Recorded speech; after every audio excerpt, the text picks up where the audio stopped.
Macam winch premium, ada kita orang panggil winch pampers, pakai buang. Belum start, kadang terbakar pun ada. Tengah winching kabel, tarik kabel putus.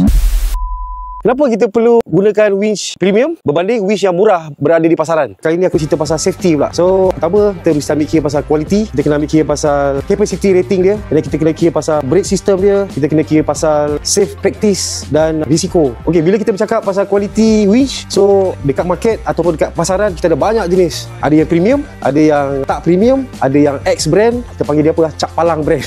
Okey, cap palang brand tu mau faham je lah. Ada kita orang panggil winch pampers, pakai buang. Macam winch premium, korang semua sedia maklum, Won dah establish, Won ada product liability, Won ada product warranty. So kalau nak bezakan dengan winch biasa-biasa, korang semua fikir-fikirkan lah berkenaan dengan dia punya keupayaan dia, dengan kualiti material dia dan jangka hayat winch tu sendiri lah. Terutama bila kita nak gunakan winch tu untuk heavy duty. Bukan semua winch boleh guna dalam keadaan heavy duty lah. Maksudnya untuk yang lebih lasak, macam kegunaan truck. Untuk 4-wheel drive, kita ada banyak brand dekat pasaran. Saya cakap tadi, yang ada yang premium, ada yang cap palang. So heavy duty ni kita kena specify, make sure benda tu, winch tu sendiri dia mampu. Contoh macam Won, dia keluarkan kapasiti untuk heavy duty dalam 15,000 pound ke atas. Kalau winch biasa-biasa ni, kalau masuk dekat lori, korang rasa dia boleh bertahan lama agak. So bila kita bercakap pasal heavy duty, kita kena pastikan winch tu premium lah. Won memang provide daripada winch, daripada ATV sampai kepada heavy duty. Means lori boleh pakai, apa truck semua boleh pakai lah. Jadi bila kita cakap pasal capacity winch ni, Won design dengan motor capacity mengikut specified dia lah. Contoh 10,000 pound tu, dia punya kemampuan tetap 10,000 pound. Kalau brand luar ni,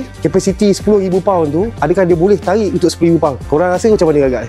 Okey, untuk premium winch, brake system dan control dia memang dah integrated. Okey, bila cakap pasal brake ni, yang ni sensitif sikit. Sebab bila kita bercakap berkaitan dengan safety, brake ni sangat penting dalam sistem winch. Brake tu sendiri yang menjadikan winch itu bekerja. Okey, kalau brake tu gagal berfungsi, winch pun gagal lah. Gagal sepenuhnya. Lagi satu pasal safety, standard dan documentation. Won sendiri dalam packaging dia pun dah ada guideline, dia punya manual, dia punya cara penggunaan. Dalam video dah semua kita boleh cari, dia dah globalize. Kalau winch cap palang ni, kena dia letak bahasa yang kita tak faham, yang tak boleh nak baca, masalah lah tu kan, betul tak? So Won dia gunakan bahasa Inggeris, bahasa standard, satu dunia boleh pakai, so semua orang boleh faham. Dan yang paling penting, safe practice. Apa maksud safe practice? Bila gunakan winch, kita make sure kita pakai PPE kita lah. Maksud dia glove yang sesuai lah, kita punya surround. Okay, kadang-kadang winch biasa ni belum start, kadang terbakar pun ada.